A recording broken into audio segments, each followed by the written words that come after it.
हाय दोस्तों, एक बार फिर से हाजिर है लेके सच्ची कहानियाँ। दोस्तों, एक पंडित जी थे। रोज़ एक कथा कहने जाते थे एक नाग बाबा के घर। जो वह रोज़ बिल से बाहर आकर उनकर एक कहानी सुनते और फिर उसके बदले में एक असरफी दे के चले जाते थे। ऐसे करते-करते रोज़ बहुत दिन बीत गए। रोज़ एक कहानी कहते और एक असरफी देते और फिर अपने घर वापस आ जाते। पंडित जी बड़ा ही ईमानदार और समझदार थे। कभी नाग देवता के साथ कोई बेईमानी, कोई छल वाली बात नहीं करते। लेकिन उनकी पंडित जी की पंडिताइन जो थी वो बड़ा ही लालची थी।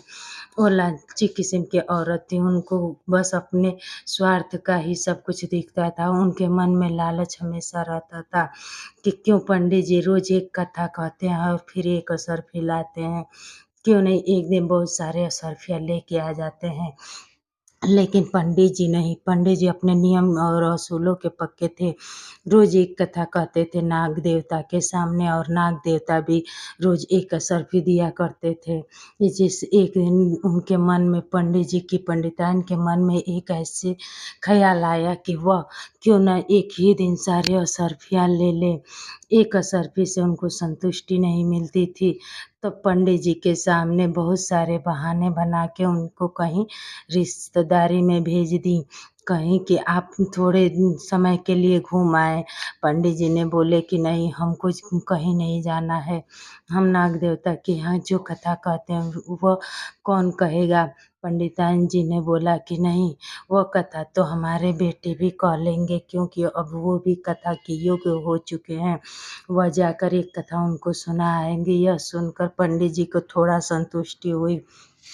पंडित जी भी सोचे चलो ठीक है, चलेगा। ऐसा कह के पंडित जी की बात सुनकर पंडिताइन ने अपने बच्चे को कथा के लिए भेज दिया। जब नाग बाबा के घर जाके वह कथा कहने के लिए तैयार होने लगे तो उनके पंडिताइन ने कहा कि बेटा एक फावड़ा लेते जाना और कथा कहते-कहते जब नाग बाबा पूरे मग्न-मुग्ध हो जाएँगे तब उनके सर पे एक फावड़ा मार के सारा असरफियाँ वहाँ के उनका बिल खोद के सारा ले लेना।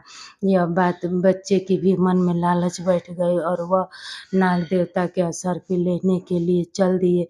कथा कहते-कहते बीच में ही वह फावड़ा उठाए और नाग बाबा के सर पे ज्यों ही मारने के लिए उठाए, वह बच्चे को निगल गए नाग बाबा और वो अपने बिल के अंदर चले गए। फिर ऐसा हुआ कि कुछ समय बीत गया। फिर पंडिताइन ने देखे कि मेरे बच्चा नहीं आया है।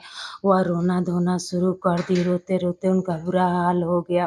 पंडित जी जब रिश्तेदारी से वापस लौट के आए तो वह देखते ही पंडिताइन के घर के सारे माहौल उनको समझ में आ गया और वह पूछे कि क्या बात है? पंडिताइन ने कहा कि पंडित जी जब मेरा बेटा वहाँ कथा कहने गया है तो अब तक लौट के क्यों नहीं आया है?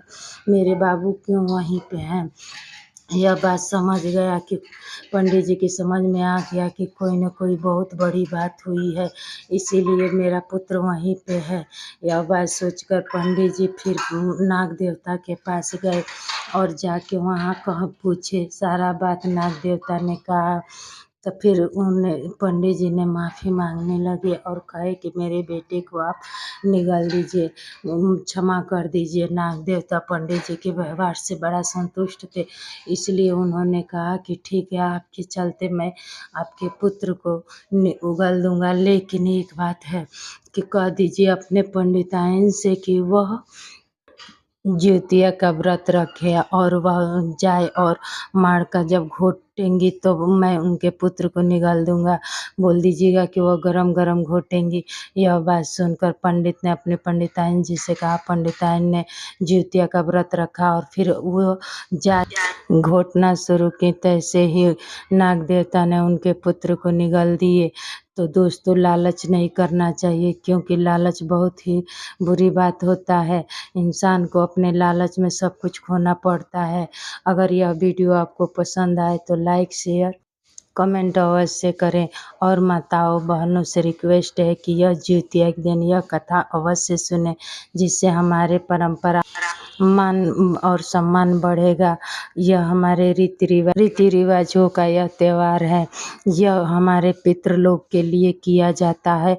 यह त्योहार अक्सर ज्योतिया के पूरे भारतवर्ष में मनाया जाता है। इसलिए इस त्योहार का यह व्रत जीवित पुत्र के नाम से भी पूरे भारत में विख्यात है। यह जीवित पुत्र का ही व्रत है।